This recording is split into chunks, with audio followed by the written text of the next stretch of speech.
Hello everyone, কেমন আছেন? আমরা ভালো আছি। আজকে আবার একটা রেসিপি নিয়ে চলে আসলাম। এটা একটা চিংড়ি মাছের recipe, prawn, butter garlic prawn. তো কড়া বসিয়ে দিয়েছি, একে একে ছোটো মানে স্টেপগুলো করতে যাব। আগে একটু গ্যাস ইন্ডাকশানটাকে কমিয়ে দিই, কারণ সব জিনিসই আমি গ্যাসে করছি না, ইন্ডাকশান গ্যাস মিলিয়ে করছি। তো প্রথমে এতে একটু মাখন দিয়ে দেবো। কড়াই গরম হয়ে গেছে, প্রথমে আমি এখানে বাটার দিয়ে দেবো। এই যে বাটারটা যাতে পুড়ে না যায় সেই জন্য একটু তেল দিয়ে দেবো, একটু সানফ্লাওয়ার অয়েল। আমি যেটা খাই, আপনারা যেটা খান সেটাই দেবেন।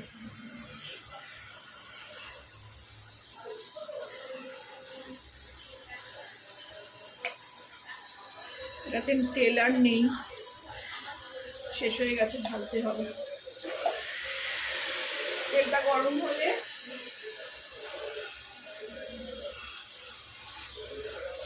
এই যে মাখনটা গলে গেছে, মাখনটা হয়ে গেলে গলে গেলে এবার এতে দিয়ে দেবো রসুন। রসুন একটা বড় কোয়া মানে গোটা ছাড়িয়ে রেখেছিলাম, তার অর্ধেকটা দিচ্ছি।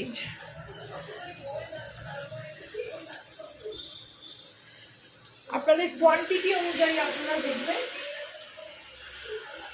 তার সঙ্গে 1.5 খানা কাঁচা লঙ্কা।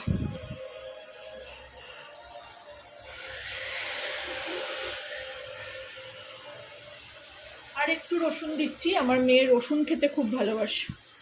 আর একটু দিলাম, দিয়ে এটাকে একদম ভালো করে ভেজে, কাঁচা গন্ধটা চলে যাবে। খুব ইজি রান্না, সামনে একদম হাতের কাছে সব কিছু গোছানো থাকলে একদম মানে 10 মিনিটের মধ্যে হয়ে যাবে। আর চিংড়ি মাছ হতে তো সময় লাগে না।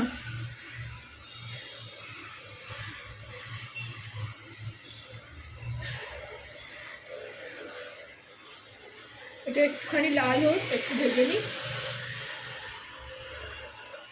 এখানে রসুনটা বেশ ভাজা হয়ে গেছে, এবার আমি এতে চিংড়ি মাছগুলো বসিয়ে দেবো। এই যে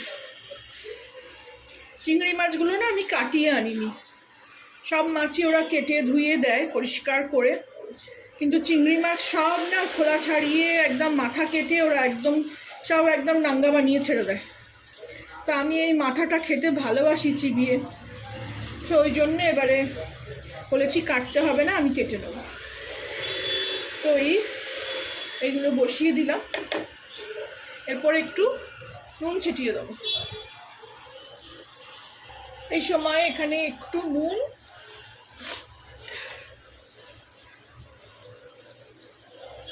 আমি চিংড়ি মাছটাতে কিছুই মাখিয়ে রাখিনি, নুন গোলমরিচ মাখিয়ে রাখলে আপনারা সেই অনুযায়ী নুন দেবেন। আর বাটারেও নুন আছে, তো নুনটা বুঝে দিতে হবে। নুন দিয়ে দিলাম, অল্প 2-1 দানা চিনি দেবো, একদম অল্প। এই যে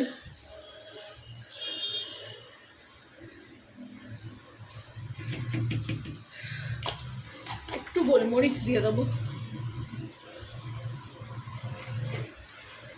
হাতের কাছে সব জিনিস থাকলে না রান্না করতে কোনো কষ্ট নেই। মাঝে মাঝে আপনারা এই আওয়াজটা পাবেন, কিছু করার নেই, নিচে লোহার গ্রিলের কারখানা। একটু গোলমরিচটা ভালোবাসি বলে একটু বেশিই দিলাম। দিয়ে এই যে ফুটছে, এবারে আমি দেখুন রঙটা বদলে গেল, এবার এগুলোকে একটু উল্টে দেবো। খুবই ইজি রান্নাটা, খেতে এত ভালো হয়, অবশ্যই বানিয়ে খাবেন। আজকে একটা অন্যরকমও দেখলাম যে ক্রিম দিয়ে বাটার গার্লিক করছে, বাটার গার্লিক পনির করলেন উনি। ওই আমাদের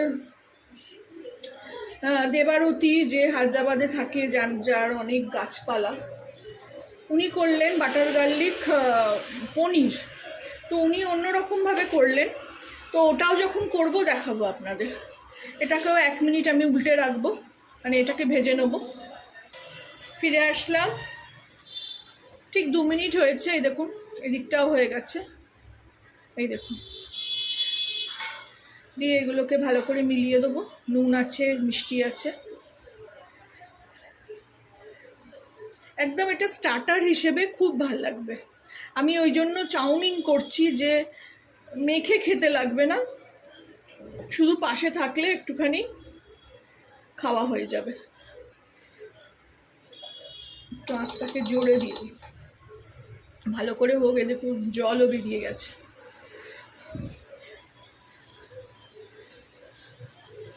চিংড়ি মাছ থেকে তো জল বেরোবেই একটু। আমি এরপরেও একটুখানি 1-2 আঁচলা জল দেব।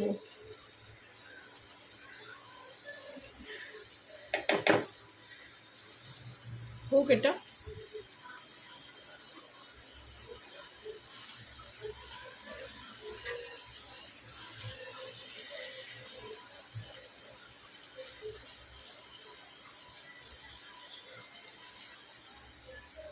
যে এরকম ভাবে দেখানো অসুবিধা আসলে। এই যে জলটা বেশ গরমও আমার, এই অল্প, ব্যাস, এর থেকে বেশি তো। হাত ধাক্কা লেগে ক্যামেরাটা সরে গেল।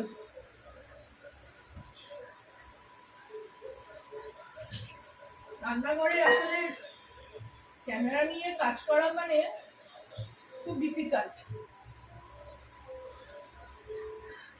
এই যে ফুটছে।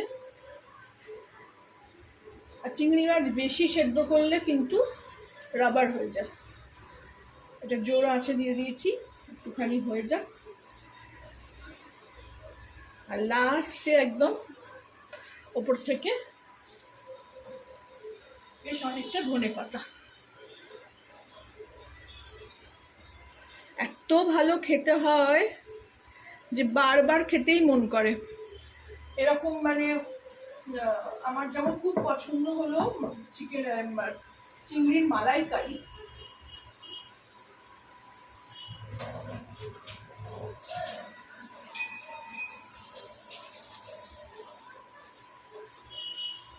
আমার যেমন খুব পছন্দ চিকেন খালি বলে ফেলছি, চিংড়ির মালাইকারি।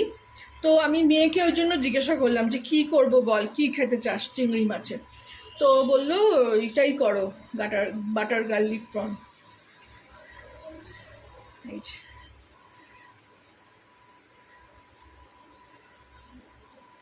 খুব ইজি রান্না। আর এই চিংড়ি মাছ থাকলে না কিছুই লাগে না। এটা আপনার ওই শুকনো ভাতেও খাওয়া যায়, একটু একটু ঝোল রাখলে।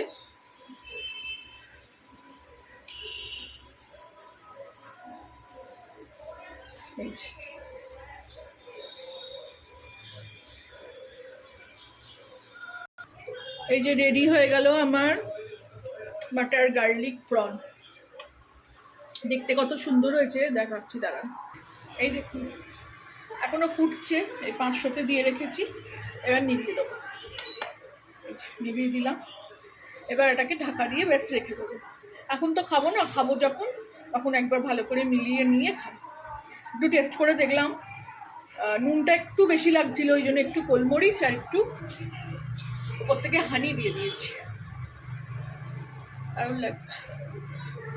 আপনারাও বানাবেন, খাবেন আমি যেরকমভাবে শেয়ার করলাম। ভালো লাগলে আমার চ্যানেলটাকে লাইক, শেয়ার অ্যান্ড সাবস্ক্রাইব করে দেবেন। Thank you for watching.